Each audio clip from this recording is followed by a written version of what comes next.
नमस्कार दोस्तों, मैं अंकुर उपाध्याय स्वागत करता हूं आप सभी का आपके अपने YouTube channel share market analysis में।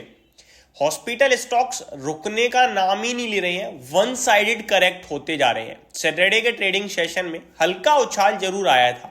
फ्राइडे के ट्रेडिंग सेशन में आखिरी के आधे घंटे में कुछ ब्लॉक ट्रेड्स हुए। सैटरडे के जो वो स्पेशल ट्रेडिंग विंडो थी 1 घंटे 45 मिनट की, उसमें उछाल भी आया, बट आज अगेन फिर से बड़ी गिरावट का शिकार हो रहे हैं।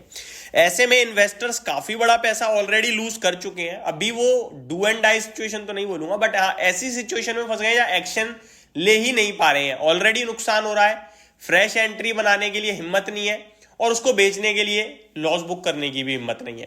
तो क्या करें क्या ना करें, इसको समझने से पहले एक बार दोबारा रिपीट करूंगा, ये गिरे क्यों है। गिरे ये इसलिए हैं क्योंकि सुप्रीम कोर्ट ने इंस्टेंट एक्शन लेने को कहा स्टेट गवर्नमेंट से कि ये जो हॉस्पिटल्स हैं ये बहुत हैवी चार्ज कर रहे हैं पेशेंट से, उस सेम इलाज के लिए जो क्लिनिक पे नॉर्मल पैसे में होता है उसके लिए ये हॉस्पिटल अलग अलग चार्ज कर रहे हैं। एग्जाम्पल के रूप में बोला गया कि जो क्लिनिक पे आप नॉर्मली 10,000 रुपए में ट्रीटमेंट करा रहे हो, वो हॉस्पिटल्स में 40,000 से लेकर 1.5 लाख तक का अलग अलग हॉस्पिटल्स चार्ज लगा रहे हैं। तो जब ट्रीटमेंट सेम है तो फिर ये हॉस्पिटल्स में अलग अलग चार्जेस क्यों है? इसके लिए कोई बेस प्राइस तय किया जाए, एक प्राइस तय किया जाए। जिसके बाद सैटरडे को एक इमरजेंसी मीटिंग बुलाई गई हेल्थ मिनिस्ट्री के द्वारा, हॉस्पिटल्स के साथ रखी गई, जो उसका आउटकम अभी तक नहीं आया है, कुछ क्लियर नहीं हुई है, बट शायद आज कुछ दोबारा आए फ्रेश, जो गिर रहे हैं ये स्टॉक्स वो समझ में आए हमें, बट अभी तक इतना ही सामने आया है। जहां पे ये खबरें हैं कि अमेरिका में जो हॉस्पिटल्स को लेकर, चार्जेस को लेकर जो रूल फॉलो होता है वो भारत में भी फॉलो हो, इस तरीके की अनाउंसमेंट आई। यानी कि डायरेक्टली हॉस्पिटल्स का एक बड़ा इनकम का सोर्स कहीं ना कहीं रोकने की कोशिश में है।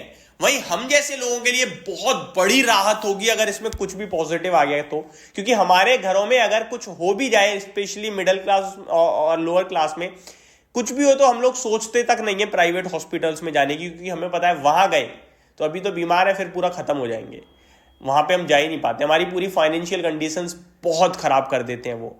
और ये बीमारी एक ऐसी जगह है, ऐसी चीज है जहां पे जो डॉक्टर बोलेगा वो हमें करना पड़ेगा। वो बोलेगा ये चार्ज लगेगा, ये करना है, ये चाहिए, ये लाके दो, हम लाएंगे। हम कुछ भी करें, फिर चाहे प्रॉपर्टी बेचनी पड़े, कर्ज लेना पड़े, वो हमें करना ही पड़ता है, क्योंकि वो हमारी जान के ऊपर बात आ जाती है। तो ये बहुत बुरी तरीके से लूटमारी होती है वहां पे, जिसकी वजह से हम जाते ही नहीं है, डर से भी और फाइनेंशियल कंडीशंस की वजह से भी। बट अब अगर ऐसा कुछ होता है तो ये बहुत पॉजिटिव होगी। बट आता हूं दोबारा टॉपिक पे।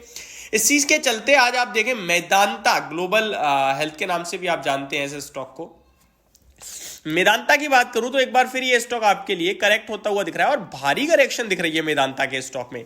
इनफैक्ट मैंने इस पे वीडियो भी बनाई थी जब मैंने कहा था कि इसके वैल्यूएशन अभी भी कंफर्ट जोन में नहीं है, ये टूटेगा और टूट सकता है, और एग्जैक्टली टूट भी रहा है। क्योंकि अगर आप देखें मैक्स हेल्थ केयर, आप देखें अपोलो हॉस्पिटल या बाकी के हॉस्पिटल स्टॉक्स, उनका पीई रेशियो 60, 70, 65, 55 है।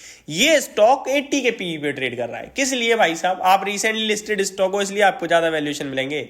शुरुआत में बेशक देते हैं, लेकिन ये बाजार है, आगे पीछे होकर सबको सबकी औकात दिखाता है। तो अभी ये नीचे आ रहा है हल्का फुल्का, 73 के पीई पे ऑलरेडी आ चुका है। टेक्निकल टर्म्स पे देखें तो अभी पहले सपोर्ट के पास पहुंचा है जो 1220 है, यही मेरे एग्जैक्ट वर्ड्स थे फ्राइडे को भी।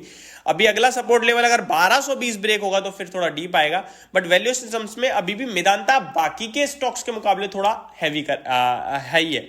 फॉर एग्जाम्पल आप देख भी सकते हैं 73 के पीई पे मेदांता ट्रेड कर रहा है और आज 6% के करीब की गिरावट है। वहीं बात करूं मैं मैक्स हेल्थ केयर की, तो ये एक बार फिर 4% टूट गया है और अपने सपोर्ट पे दोबारा पहुंचा है। ये 68 के पीई पे है, तो ये बड़ा हॉस्पिटल है बट उससे सस्ता ही मिल रहा है अभी भी आपको, और टेक्निकली यही लेवल है जो सपोर्ट का है 720, 725 का।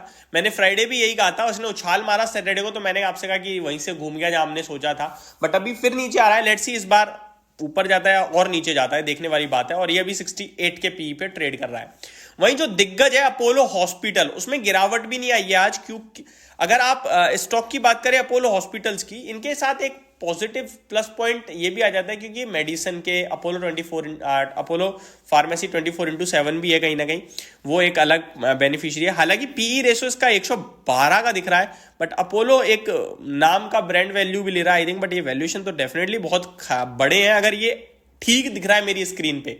तो ये वैल्यूएशन पे ये भी नहीं टिकना चाहिए, बट मेरे को लगता है वैल्यूएशन में कुछ यहाँ पे दिक्कत है। स्टॉक वापस से आपके लिए टेक्निकल टर्म्स में 58 और 100 रुपीज तक के लेवल्स दिखते हैं, जो मैं ऑलरेडी आपके साथ शेयर कर चुका हूँ कि 5800 के आसपास स्टॉक पहुंच सकता है, विजिट कर सकता है कहीं ना कहीं नीचे की तरफ। नेक्स्ट स्टॉक आपके लिए अगर हम चेक करें तो फोर्टिस हेल्थ का है। फोर्टिस कहाँ पे ट्रेड कर रहा है, वो भी आज आई थिंक करेक्ट हुआ है, जी हाँ 3% के करीब टूटा है और ये वैल्यूएशन टर्म्स में सबसे सस्ता दिख रहा है, 53 के पीई पे अभी मिल रहा है। तो मेरे को लगता है ये स्टॉक भी आगे सपोर्ट लेना चाहिए 360 370 के आसपास, बट करेक्शन डेफिनेटली बड़ी हो गई है पूरे के पूरे हॉस्पिटल्स में। एक और स्टॉक है किम्स कृष्णा इंस्टीट्यूट, इसके वैल्यूएशन टर्म्स भी ये सस्ते हैं, 52 के पीई पे है। स्टॉक में इसमें भी करेक्शन हो रही है, बट ये उतना कुछ चला नहीं जितना बाकी के चले, और मैक्स तो कुछ ज़्यादा ही चला था। तो अभी ये सारे हॉस्पिटल्स क्यों गिर रहे हैं ये आप सभी को पता है, कितना गिर सकते हैं मेरे को लगता है आसपास पहुंच रहे हैं सपोर्ट के, आप वेट करना चाहिए। तो ये डिटेल्स थी, और इस समय पैनिक में ना सेलिंग करें, ये एक बोल्ड कॉल होगी मेरी तरफ से। होप आपको सब कुछ क्लियरली समझ में आ गया होगा। Thank you so much for watching this video, have a great day guys.